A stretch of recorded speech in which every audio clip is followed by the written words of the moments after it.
Assalamualaikum warahmatullahi wabarakatuh. Allahumma sholli ala Sayyidina Muhammad wa ala ali Sayyidina Muhammad. Pemirsa yang dirahmati Allah, marilah kita simak ceramah dari Buya Arozi Hashim dengan tema bid'ah. Sebelumnya marilah kita perbanyak sholawat minimal 1000 kali sehari, agar hidup kita penuh barokah dan mendapatkan syafaat kelak. Selamat menyaksikan.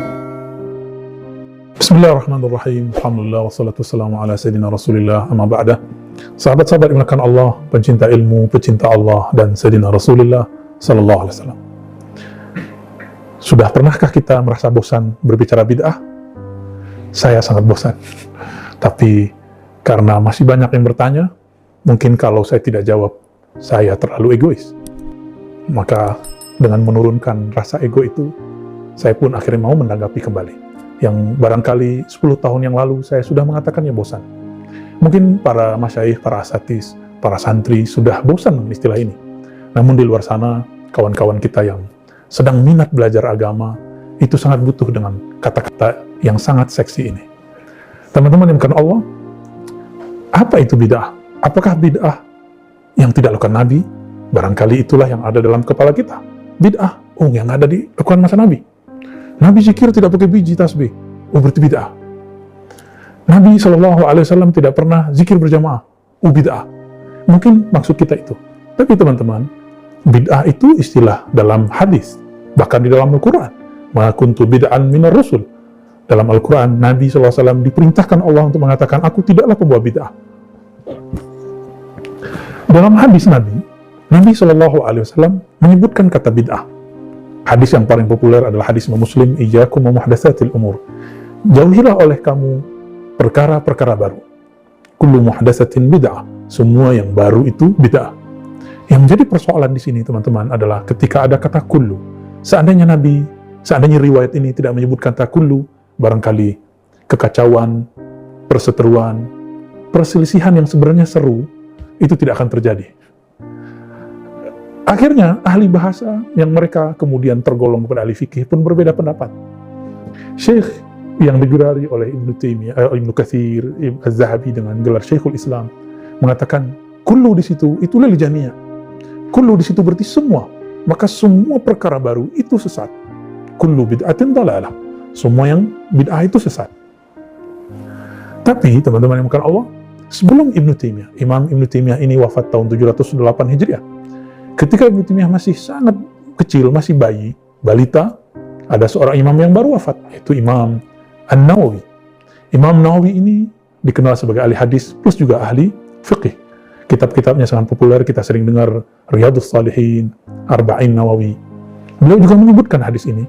Cuma sayang, orang-orang yang hari ini mengaku mengikuti sunnah Nabi, tidak merujuk kepada imam sunnah ini, tapi hanya memperhatikan kata imam sunnah yang pertama.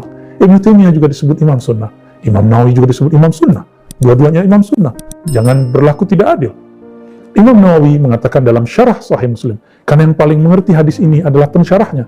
Hadis itu adalah Sahih Muslim. Satu-satunya pensyarah, penjelas terbaik hadis ini adalah Imam Muslim. Beliau mengatakan, bid'ah diriwayatkan dari Imam Nawawi, Imam Syafi'i, itu terbagi dua. Imam Syafi'i adalah Imam Salafus Saleh. Beliau jauh lebih awal daripada Ibnu Taimiyah, Ibnu Qayyim, Muhammad Wahab bin Baz. Beliau membagi bid'ah menjadi dua. Yang menyalahi Alkitab, Sunnah, Athar, dan Ijma', maka disebut bid'ah mazmumah, yang buruk, sayyi'ah, yang jelek. Dan bid'ah yang tidak bertentangan dengan empat hal itu disebut dengan bid'ah hasanah, bid'ah yang mahmudah, yang baik, terpuji. Jika Imam Nawawi menukil itu, maka dia mengembangkan lagi.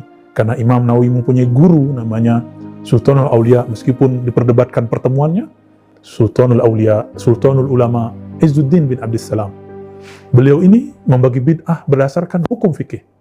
Karena bid'ah bukanlah jenis hukum, tapi dia semua jenis baru atau tidak baru, pernah ada atau tidak pernah ada. Maka orang yang mengatakan hukumnya bid'ah, orang ini dipertanyakan keilmuannya dalam fikih dan usul fikih. Bid'ah bukanlah status hukum, bid'ah ini status keberadaan, pernah ada atau tidak. Apa kata Al-Imam Izzuddin Salam ketika memahami hadis bid'ah? Beliau mengatakan, bid'ah itu juga dibagi 5, karena hukum Islam dibagi 5. Ada bid'ah yang wajib, contohnya sesuatu yang wajib kita lakukan tidak ada di zaman Nabi.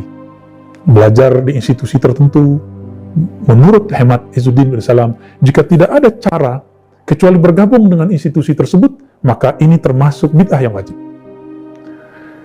Kemudian ada bid'ah yang dianjurkan, ya, membangun sekolah-sekolah, mencatat hadis. Apakah membukukan buku sahih, buku tidak sahih? Ini pernah dilakukan di zaman sahabat? Tidak pernah. Ini masuk kepada bid'ah yang mustahab, dianjurkan. Ada bid'ah yang mubah, bid'ah budawiyah. Nabi tidak pernah pakai sedan, kita pakai sedan. Nabi tidak pernah pakai odol, kita pakai odol. Nabi pakai siwak, tapi kita ngambil sesuatu yang cuma terkandung siwak di dalamnya. Semua bid'ah duniawi nu'uyah disebut bid'ah yang mubahah. Ya. Nabi tidak pernah pakai celana, kita pakai celana. Nabi selalu pakai sarung. Maka penampilan-penampilan jika berubah di zaman Nabi dan sekarang, ini masuk ke bab ini. Kemudian ada bid'ah yang makruh. Lalu ada bid'ah yang haram. Bid'ah yang haram itu bid'ah yang baru, tidak ada di zaman Nabi, lalu bertentangan dengan prinsip Al-Quran dan Sunnah, Ijma' dan Athar. Maka teman-teman dimiliki Allah, orang bijak, orang yang berpengetahuan, tidak hanya mengambil satu pendapat. Bahkan Syekh Ibnu Taimiyah sendiri dalam Iqtida' Shiratal Mustaqim membagi bid'ah jadi dua. Dan beliau mengatakan, bid'ah hasanah yang disebut hasanah oleh orang-orang bermazhab Syafi'i, itu bagi kami disebut dengan bid'ah lughawiyah. Ternyata istilah ini diambil dari satu hadis Nabi, yaitu hadis sahabat Nabi Abdullah bin Umar dan ayahnya Umar, ni'matil bid'atu hadhihi. Sahabat berdua ini, ayah dan anak ini, menggunakan istilah bid'ah, tapi bagus. Apa yang akan kita mau katakan? Mau mendhaifkan riwayatnya? Terlalu hebat kita mendhaifkan riwayat ini. Riwayat ini disahihkan oleh para ulama. Maka teman-teman berdasarkan semua riwayat ini, kita memilih apa yang dikatakan Imam Sunnah, Imam Nawawi, Imam Sunnah, Imam Izzuddin bin Salam, dan Imam pemimpin Sunnah, Imam Muhammad bin Idris Syafi'i, yang membagi bid'ah menjadi dua. Inilah yang kemudian setara dengan apa yang dikatakan Ibnu Taimiyah, bid'ah secara syar'iyah atau bid'ah secara lughawiyah. Mari hati-hati terhadap bid'ah, dan hati-hati juga mengatakan sesuatu yang bid'ah. Mengatakan sesuatu yang bid'ah, padahal dia tidak bid'ah, juga bid'ah tersendiri.